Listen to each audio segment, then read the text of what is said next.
Lenovo ThinkPad X1 Yoga সম্পূর্ণ 2K resolution touch screen display laptop and এটা কিন্তু core i 7।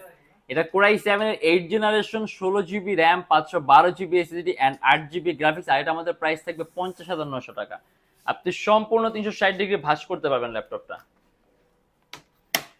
সম্পূর্ণ 360 ডিগ্রি ভাঁজ করতে পারবেন। আর চার্জিং সিস্টেম পাবেন টাইপ সি। এন্ড এর মধ্যে আপনি আবার একটা বিল্ট ইন স্টাইলাস পেনও পাবেন। প্রথমে আপনি হাত দিয়ে টাচ স্ক্রিন সকল ধরনের কাজগুলো করতে পারবেন। বাট অনেকে আসলে একটা টাচ স্ক্রিন ল্যাপটপ থেকে স্টাইলাস পেন ইউজ করতে সাধারণত পেনগুলো থাকে না, আলাদা পারচেস করতে হয়। বাট এর সাথে আপনি আলাদা পেন কোনো পারচেস করলে আপনি ল্যাপটপের সাথে একটা বিল্ট ইন স্টাইলাস পেন পাবেন, যেটা আপনি টাচ স্ক্রিন সকল ধরনের কাজগুলো করতে পারবেন। আর এটা আমাদের প্রাইস থাকবে শুধুমাত্র 50,900 টাকা। রেজলিউশন 2K, অর্থাৎ পিক্সেল ডেন্সিটি অনেক বেশি পাবেন, যার কারণে আপনি পিকচার কোয়ালিটি একেবারে নিখুঁত পাবেন। কালার কম্বিনেশন পাবেন 100/100 বেস্ট। আর ব্যাটারি ব্যাকআপটাও ভালো থাকবে। চার্জিং সিস্টেমটা টাইপ সি থাকবে। ল্যাপটপটা খুবই পাতলা একটা ল্যাপটপ। 8 MB